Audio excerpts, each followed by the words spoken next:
Life before Pivot, yeah, we'd been together a long time. We were just kind of trucking along.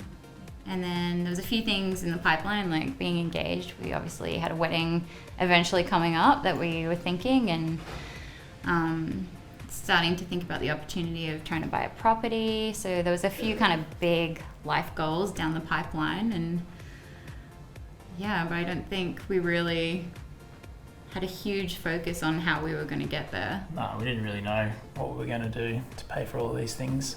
Yeah. So we kind of had these goals, but we were a bit spacey on the plan. There was a lot of paycheck to paycheck.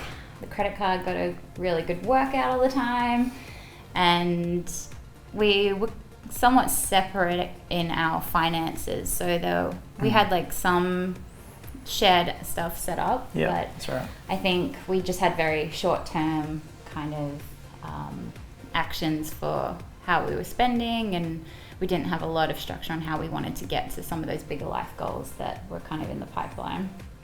Yeah, I think we just sort of had all of our money come into one account, and then we'd spend it, and so there was not really any strategy for long-term saving or even short-term saving. Like Jahna mentioned, we had a joint account that we would buy some shared things on, but that was pretty much the extent of our financial planning. And so I guess what frustrated me at that stage was that we didn't really have, when it came to something like a holiday, we didn't really have a kitty saved up for anything. We kind of had to organise that short term, which wasn't ideal.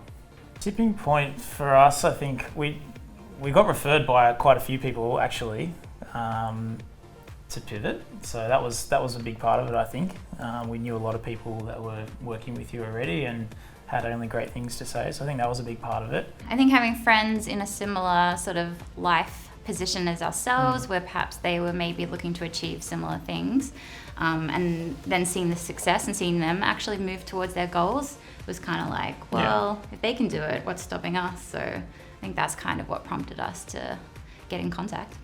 I think the biggest change or shift is that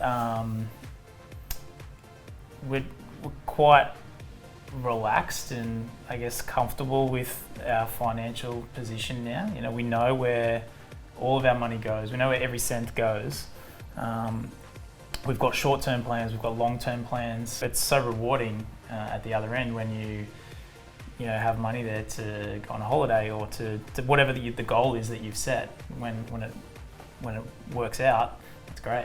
I think it's part of that security piece. Yeah, like peace of mind. Before, as we were kind of mentioning, we were living very much like week to week, whereas now we know that there's a bit more of a strategy in place. There's things to back us up. We're sort of planning for a lot of different scenarios, and life can be a little crazy and change, and I think it's knowing that we have a bit more security and we're not constantly just chasing our tail. I'd say would be the biggest shift for us.